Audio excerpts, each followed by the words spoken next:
It's happening. Boom! Want to know how to read tarot cards for yourself? Welcome to Las Vegas Lockdown Live, Day Tarot Reading, Day 10 of 30. We are checking in from Zombieland 2020 with a self-love tip and a collective read for the community. If you've been here before, make sure to have your cards ready when we get to that time when you pull a card for yourself. It's like bingo, but with tarot. You're going to love it. So Tingo. The tingo. Okay. That's a new term. So we are locked down in Las Vegas with no adult supervision. Like we need much excuse to mess around. So it's 3 p.m. happy hour. Shenanigans abound. It's 3 p.m. happy hour is officially paused for 30 days, or I don't know how long, but we are still running amok inside, just inside with unicorns and fairies, making our own happy hour, right? That's what we do. We're just doing it inside. So for those of you who are just getting to know us and our shenanigans, I'm Heather. And I'm David. From ZenRoseGarden.com, home of Zen Ed Academy. So let's get started. First, it's time to shake the olives. Shake, shake, shake your money maker. Zombies hate olives. It's not our money maker, God, but now I like the Shakenator thing. I feel like I'm in a Shakenator. Shake weight. Shake weight. Shake weight. So we're shaking our olives. A few more days and they'll be ready. Make sure the lid doesn't come But off. for seriously, all gaming in Nevada is shut down for 30 days. Yep. All of it. Vegas is not playing. Like literally not playing. Not at all. But we're going to keep bringing it every day with that hashtag Vegas Strong attitude. And I want to shout out our Vegas peeps right now. I know that we are tough, but don't get a false sense of security. Keep it mobster, self-quarantine like it's prohibition, and you got to guard the moonshine. Yep, real talk. Absolutely. So, yes. Absolutely. I'm sure. And so slurly. He's totally sober, by the way. Woo, baby. That's the problem. Real talk. We built Zen Rose Garden to help people through some of the hardest traumas and emotional upsets of life. So we are locked and loaded for you guys, and that's why we can deal with a little wine shortage in the house. Wait, I got a wine revisit today from Grape Expectations Las Vegas. Look at me. I'm like promoting all my Vegas people. Grape Expectations in Vegas is a place where you can go make wine. It's really cool. Yeah. And so Nicole, like, wine fairied us today on the porch, and I'm so excited because I was literally down to that much in my last wine bottle. So, and now we've got some for this evening. We got some for this evening. So, I don't want to butcher your name, but I think it's Cyan. Ooh. Let me know if I got that right or not. Good to see you, Rose. Good to see you. And Nima, Corey, and Enoch in the house. Zenhat's in the house. Knock in the so house, do house. Well, here, because I'm done with this thing. Yeah. Okay. Tell me when you're done beatboxing. So let us know in the comments where you are at in the world and how you are holding it down in your part of the planet, in your part of the world. How are you holding it down? Cyan. Okay. Did I say cyan? Like cyanide? Like psyops? I don't know. Cyan. Awesome. It's from Arkansas. It's a cool name for sure. Arkansas is one of my favorite Southern accents, by the way. Cheryl, good to see you. Yeah. So Cyan, I've been kind of like talking back and forth in the comments. She's been binging on our videos because she's in lockdown. We love you. We're in lockdown too. So binge away because we're just going to keep making new videos every day because we ain't got nothing better to do. We have a lot better to do. We got plenty to do. We work from our here anyway. So from our here. So, but let's get to reading tarot cards for yourself today for your self-care, because that's what this is about. We want to help you guys stay on track. So have your tarot or your oracle cards ready. And while you are pulling your card, this is when you shuffle, think about what you want to know, shuffle them right now. But while you're pulling your card, I will tell you my philosophy. I'm telling you this every day because it's so important right now. Self-reliance. Boom. If you give someone a fish. Teach a fish to man. Oh. No, that's not exactly how it goes. I've got this vision of like fish heads from the 80s. So if you give someone a fish. That's talking heads. No, it's not. Talking fish heads.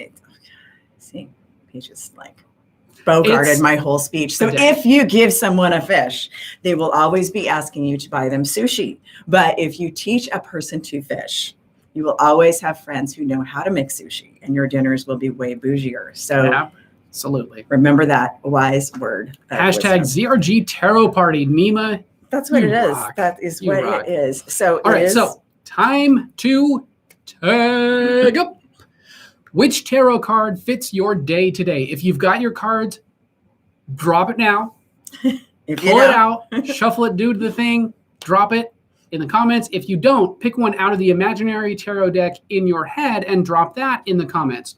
Just think fast, go with your first impulse, drop it like it's hot. And tell us what you think it means to you. First impulse. Yes. And we're going to drop some insight after we do the collective read in a moment. But just drop it. Tell us what you think it means to you. We'll give you a little hit on it. And we are big on teaching self-reliance so that you can be more confident with your intuition instead of scrolling through your Facebook feed, frantically searching for the next free tarot card reader. You know, we want you to be self-reliant. When it goes down, you better be ready. So we want you to be able to trust yourselves.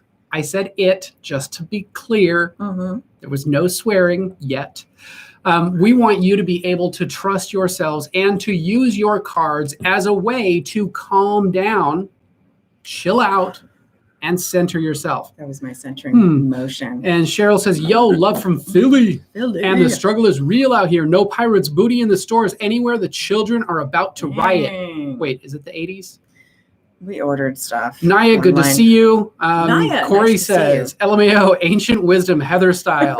Yep, right. roly-poly fish heads. Thank you. 5 of cups. Okay. All right. So Cheryl, what does that mean for you today? And then Nima says, I got 10 of swords. Just let go of shit and relax. Because there's a death, you can't stop it. Montreal, Earth to the other side. Nice. Hey guys from Montreal, good to see you. Good to see you. Also locked down in Oakland. Heck yeah. I love Oracle Oakland. cards. Akasha. Awesome. Nice. All right. So there it is. So time for the collective card of the day about our energy as a global community right now. So here's what I pulled today. And I was sort of, I think it's more esoteric today. Like we've had cards pulled throughout this whole last 10 days about a lot of practical things. But I feel like this cards I pulled today are a little bit more esoteric and a little bit more, all of them seem to have been aligning. But the first one was the King of Pentacles upright. And I feel like this is telling us that we need to access some of our masculine energy. But the King of Pentacles is maturity when it comes to making things from the earth. So where the King of Wands is sort of like, is still connected to the earth and desire, the King of Wands is sort of in the realm of desire and dreams, but the King of Pentacles is really about making things from the earth. And I feel like that's what we're doing right now. I mean, for me, I've started gardening again. I've been doing all of these things. So the King of Pentacles is about, he knows how to use his resources. He knows how to like take things from the earth and create something out of it. And because a lot of people are realigning their thoughts about their business and their what they're going to do, because the Pentacles is about how you going to take care of yourself, right? While the Wands might be about, I want to create this dream, this desire, the King of Pentacles is like, it's time to put the rubber to the road and be practical about what you are creating and really be innovative and make it happen. So it's thinking in different ways, because the King of Pentacles is like, he's the boss. To me, he's like, the King of Pentacles to me is like the gangster mob boss of the whole tarot deck. He's just like, I know how to, he's the business king. And by the way, in our quiz that we created, the Royal Tarot quiz, this is my guy. This is who I am. Yeah, he got that. And I got the Queen of Pentacles. But the King of Pentacles, another thing that I love about the King of Pentacles is that the King of Pentacles in the upright position is really about taking care of his tribe. So, and the Queen of Pentacles is like, I want to take care of my people. I want to give them nice things. And I love giving things to people and creating opportunities. So the King of Pentacles is sort of like that. He's sort of like, I'm going to take care of my people. And make them more comfortable. Where the King of Swords is like, I'm going to take care of my people, but who do I have to kill? Means for you. I'm presuming that's the card that you pulled from your Oracle deck. Let us know what that card means for you today. What's coming up in your mind? If you don't know the meanings by heart, fantastic. Just go with your first impulse. Go with whatever comes to your mind. Enoch says, the Hierophant. Oof. Healing some shadow shit from the FOO, Foo, Bar, family of origin. Yeah, the Hierophant. Nima says OG. Yeah, the Hierophant for sure is about the Hierophant. It's interesting because I love the Hierophant because it can be so dualistic, right? It can be about the letter of the law, right? And these are the rules that you follow. And if you follow these rules, they're going to keep you safe and all that. So there's a little bit of that Hierophant energy in our world right now. Like we have these kind of rules about our health that we really need to follow, right? But the Hierophant can also become rigid. Like these are the rules you have to obey, even though, well, if we change the rules, it's kind of an outdated rule. We should like update it. So it kind of depends on where the Hierophant shows up for you. Right. So it can kind of be both.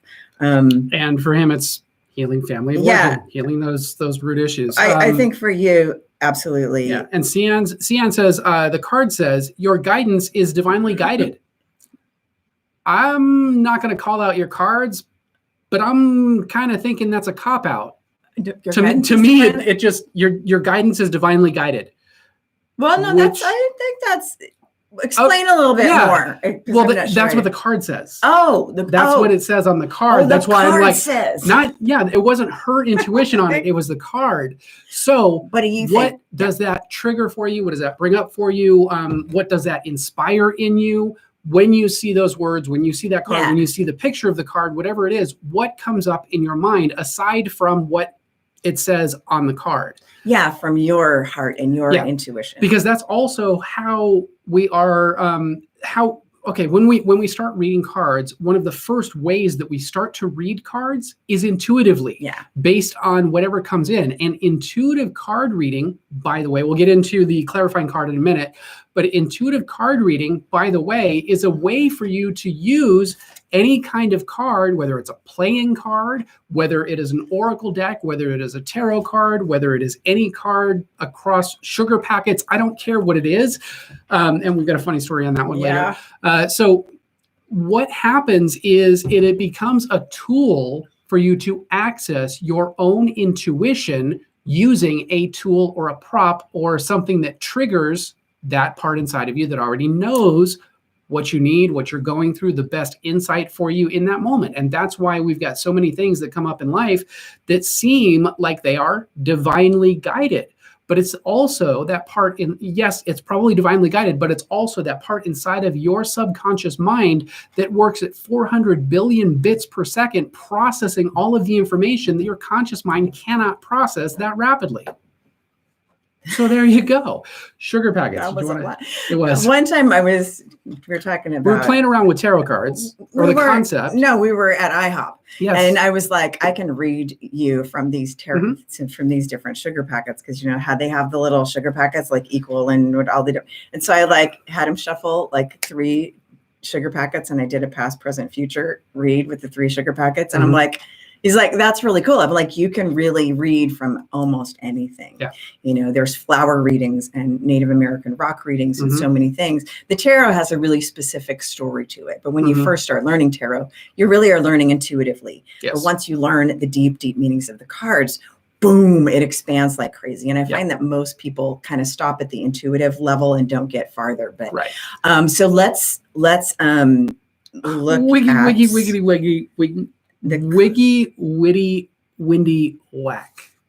He's reading comments from Facebook, yes, YouTube Nima, family. Thank you. So thank you. The qualifying card that I pulled out, which I've been pulling, was going to just pull one, but I pulled a second one, which is the reverse High Priestess. So I was like, this card's kind of telling us. By the way, that is not a blowjob. No, it means something contrary totally different. To some other belief. We're not going to talk about what that means right now because it's way too complex. It's not dirty at all. It's the names of the pillars that. It's basically the veil to higher knowledge. Well, no, those are the columns to the veil. The veil is. No, we're not talking about the veil. I'm talking about the columns. The columns they have names, but they're just the columns of the entrance of the temple, and they have names because boys got to name their columns, right? That's why I think those columns, boys name their columns, and so they have column. They have names. I have never named so the reverse High Priestess. What that qualifies the King of Pentacles? Yes. So the reverse High Priestess is kind of telling you to be cautious and use your discernment when people are telling you to do things. Discernification. Right, because the High Priestess upright is kind of like she's the high and holy card of the whole tarot, right? She's like ultimate supreme wisdom. She's very, very deep. I could talk for hours about her because she's super complex, but reversed is kind of like maybe a shady person that is spouting some bullshit to you, like, and saying that is spiritual. So for instance, it could be like a new age, not that there's anything wrong with new age, but someone that's like channeling some weird mystic thing and you're like, that sounds like a lot of bullshit, but they're seeming like they have this hidden wisdom right. that you don't know about, and they're trying to keep it mystical so you don't know about it. But really, overly mystical that can't really explain what they're telling you. And okay, if you can't explain it, you don't know it well enough. Right. So it could be like someone who's very mystical, but puts on the airs of being very mystical. Like, right. I'm so mystical, you can't possibly understand what I'm saying to you, you mere mortal. So that would be the high priestess reverse. So. Ooh, upside down Joaquin Phoenix.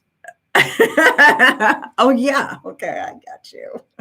So what is this calling us to do? I think it's kind of funny because it's sort of a practical. Watch out for the BS advice that you're seeing and check your sources. Right. It's like access this. Do some research before you jump onto any bandwagon. But I take that for what it means to our collective energy. But I mean, this is our collective energy, and just take that for what it means to you. Because I think it can apply to all of us as we're kind of opening into a new cycle. Right. And a lot of people are exploring different parts of their old beliefs, their spiritual systems. So it's listen to your heart and your intuition. And if you guys want to drop your intuitive read on what this means for the collective, for the group energy as a whole, by all means, drop it in the comments. And you can do that on the replay too, because that's cool. Yeah. So I know there's a few more cards I want to look at that you guys dropped. And I think I saw the Five Akasha of Cups. Oracle cards. We got Five of Cups. We've got the I saw the Five of Cups. Hierophant. We talked about the Hierophant a little bit. Ten of Swords. Talked about that a little bit. Just already. let go and relax. Yeah. Ten of Swords. Yep. Ton of Swords. Check the BS meter. Yeah. So whoever got the Five of Cups, I always think of that as the breakup card. So you're sort of at that place between where you've been and where you're going. It's like you can't, you don't have to go home, but you can't stay here card. Right. It's like you're looking at the choices, the lessons you want to take with you from this relationship or this past experience, and you're taking the good lessons with you, and you're leaving the ones that just didn't work out. So it's that pause between moving forward and moving and leaving. So and it's a place of contemplation. Because you're most likely on lockdown, it's probably a good time to get in touch with yourself and build that relationship before anything else. So now it's time. Now it's time to answer this question real quick before we get into it. Yes, I do. But and Cian says, I feel more connected to the cards you drew. Haha. Question. How often should you draw a card? Oh, that's a great question. Card pull. How often should you pull a card or draw a card? And there are some people that draw every day. There are some people that draw once a week, once a month, once a year. Here's my thought on it. If you are obsessing, like I gotta consult every single little thing, like what kind of shampoo should I buy? It's not going to take a break, detox from your cards. Please. If you want to draw a card every day at your morning meditation, just like to feel what's going on, maybe one card, maybe 2 cards or something, that's just perfectly fine because it gets you in touch with your emotions and your intuition. If you're creating this like 150 card spread every day and you're like, what does that mean? What does that mean? What does that mean? What does that mean? Then you probably need to time to chill back. out. So detox, like Heather said, detox from your cards. I think it's good to have maybe, give yourself more in-depth reading once a month.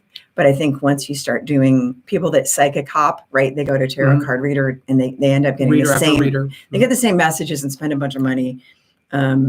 And get the same read over and over and over and over. And Cian, I know that I don't know which Oracle deck that you're using, but I noticed that you had said that you feel more connected to the cards that we drew. These are the Rider-Waite deck, which is actually the deck that we prefer recommending to people, especially when you're starting out, because it has not only a lot of psychological constructs and symbolism in the cards and how they were designed, but it's a deck that you can grow with as you deepen your knowledge of the tarot itself. It's basically the gold standard for tarot.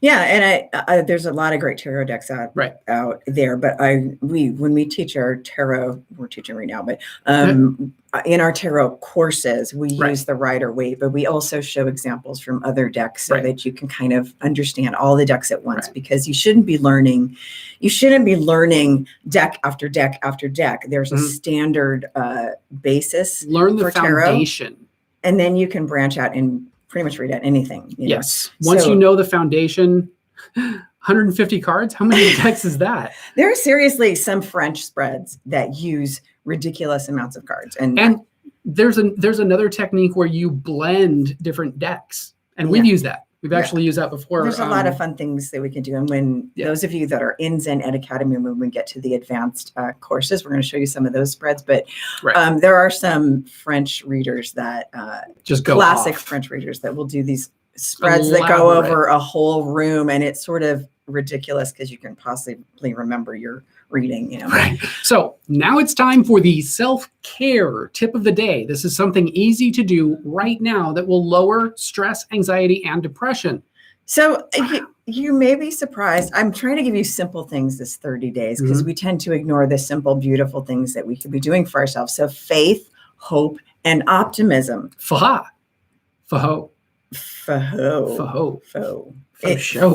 hope. He's trying to make an acronym when there is none. Faith, hope, and optimism is the number one attitude that you can have for a healthy brain.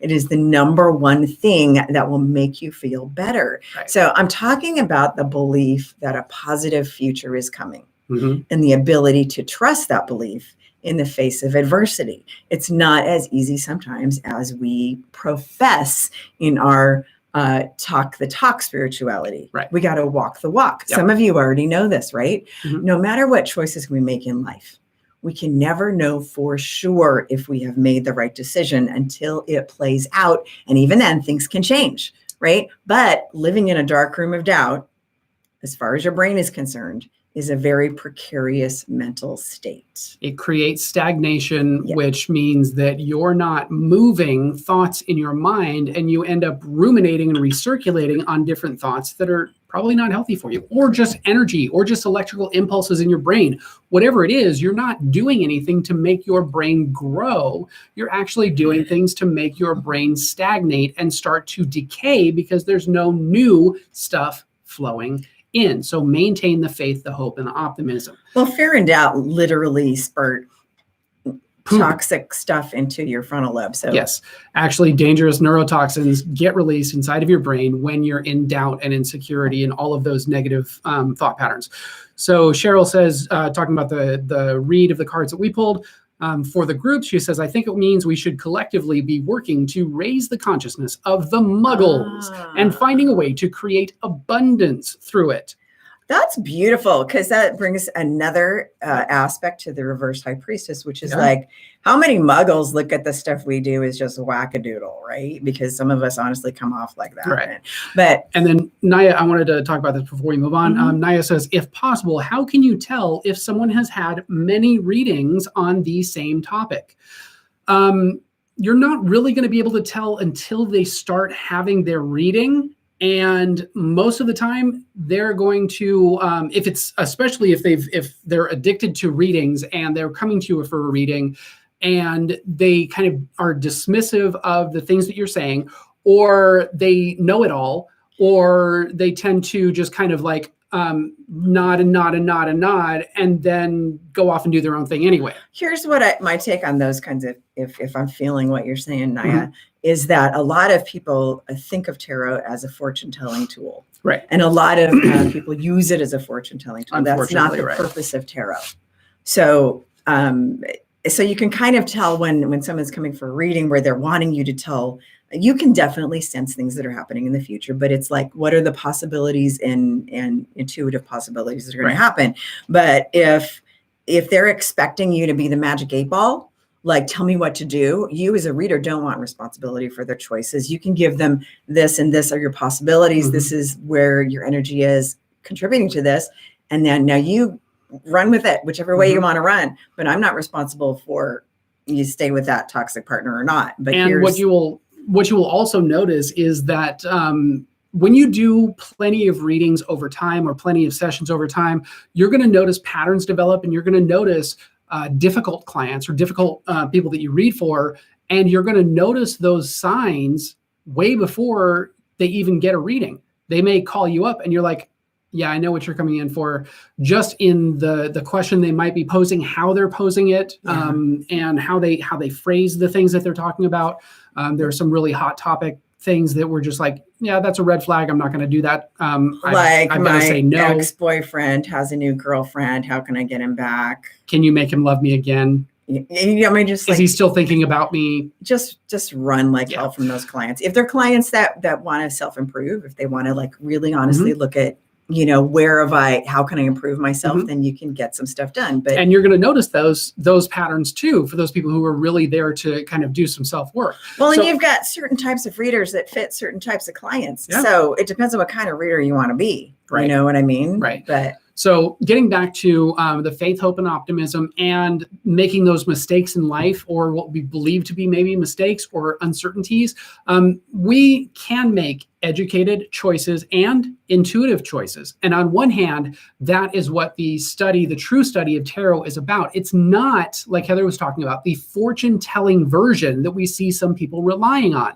Tell me my future. No, I will tell you a snapshot of what's going on in your life right now. Fortune telling was always a spin-off of the original tarot, of the like true philosophy of tarot. And it still is today. Yeah. So if you can trust your positive beliefs, no matter what they are, you rely on faith and we're not talking about a religious faith. We're talking about faith. Hope and optimism in the big, whatever you want to call it. Star card, bitches. Yeah.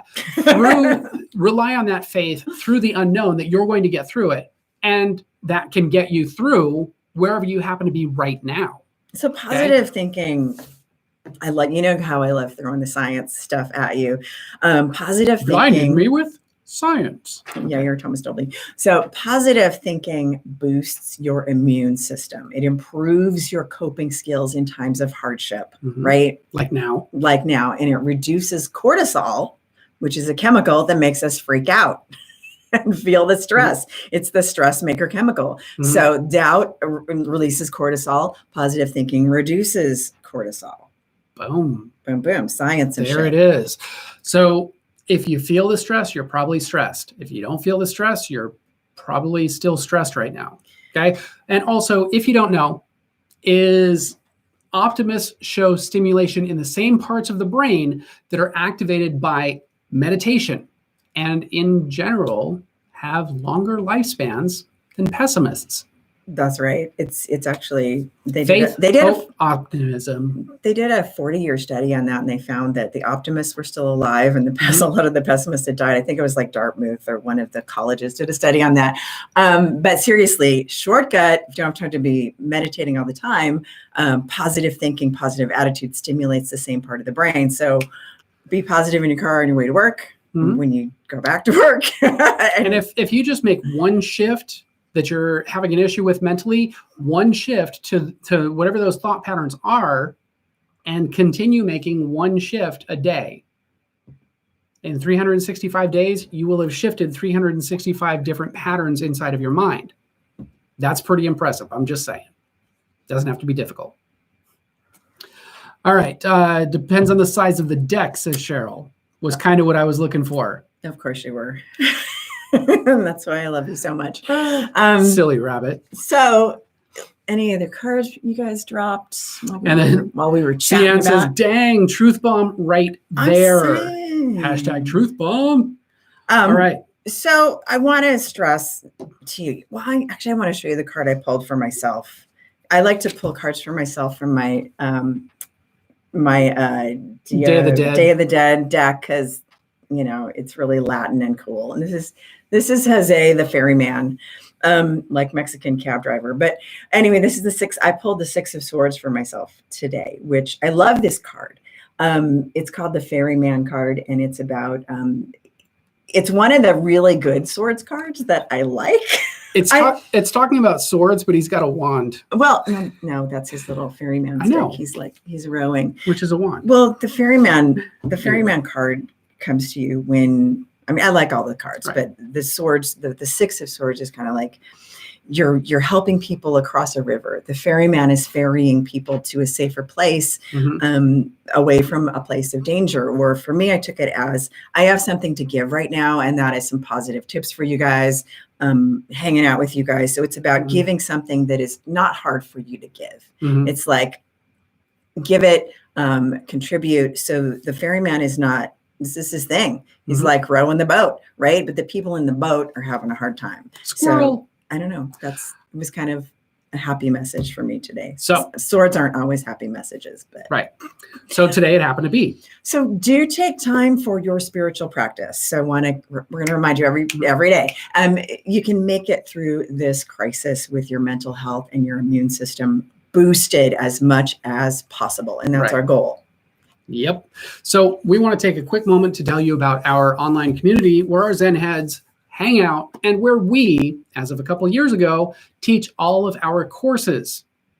Our ZRG Tarot tribe too, that's kind of their home. But our Zen Ed Academy community evolved from our love of teaching in-person workshops here in Las Vegas for over 10 years, and then wanting to create something more meaningful because we are so extra than just a one-off Kumbaya weekend intro on how to make a sage bundle. So we did see a huge global change coming in the online space. So we started laying the groundwork for it. Yep. And our personal desire for a different kind of solid online tribe prompted us to open our online metaphysical school 3 years ago so that we could empower more people and connect a tribe of powerhouse healers across the globe, 24 hours a day, 365, 24/7, all that good stuff. And suddenly, here we are. It's Boom. like boom, in a place where right now no one can get to their regular spiritual healing center. Heathen center. That's what the Muggles think of us. But that being said, I am really proud to say that we have essentially created a fully operational healing center that fits in the palm of your hand, and not just overnight. We've been working on this for years, improving and finessing it, and we continue improving it all the time, which means we got you and you can get what you need. Right. Because social distancing doesn't mean that we have to grow apart. This is how social distancing can bring us together. But here's where you win, because we've been putting our heads together to find an affordable solution. Sushi, yes. Affordable sushi. You can tell where my head's at. When can I get back to sushi? To help you get through these challenging times, and with an opportunity to get into our online metaphysical school, to access not just one class, but over 16 now, and growing seriously deep PhD backed classes to binge on to your heart's content. Boom, boom. Not just one-off pop-up classes that are gone when they're done, which irritates me. Well, like learn to make a crystal grid or stuff you can just grab for free on Google or YouTube, but meaningful courses with information you can't find on Google or YouTube, plus all the lifetime replays. And right now we are teaching our very big, comprehensive tarot course. It's probably going to take a while to roll out, but it's very detailed, very in-depth. So check that out in the description. I also dropped it in the comments. And remember, smile. Our list is getting and try not to touch your face. Smile. Well, you can touch your face if if you're in your own house. Yeah, do what you want. I'm not going to tell you how to touch anything, but do remember to smile. Wow. Smile and laugh. Name your own pillars. Oh my God, I'm going to take those pillars away from him. Smile. Don't let boys have pillars. Smile and laugh and exercise your mind and hug yourself. Yes. Breathe. Do something calming. Practice allowance for the people in your space if they're getting on your last nerve, and have faith. What are you saying? Nothing. And have faith, hope, and optimism, because it is good for your brain. Get that cortisol to back the frick up. Okay. Back it up. That's what I'm saying. Back it up. Okay. Yeah. Affordable sous chef. Yes, we would love to have one of those. And Nima says, the more we get together, the happier we will be. Yes. Yep. Did you name your deck? No, I let somebody else name my deck. So we don't name decks around here. You have watched this far, and Cian, great to see you. Since you guys have watched this far, be sure to check out the goodies that we've got for you. We've got a link in the description below. If you liked this video, hit that like button. If you want to see more videos like this, Be sure to subscribe. and spank the bell Line openers. So you're the first to know. when we drop a new video. Or go live. And I'm about to open this wine right now. Just saying. It's happening. oh boy. And now it's time to check out these videos. This one over here and over here. We love you Over guys. Over here. Well, David's doing strange things. With his fair. We love you. All right. We will see you tomorrow. Yes. Thank you guys for joining us. And we will catch you on the flip side while we pop open this bottle of wine. Love Apparently it. I need help.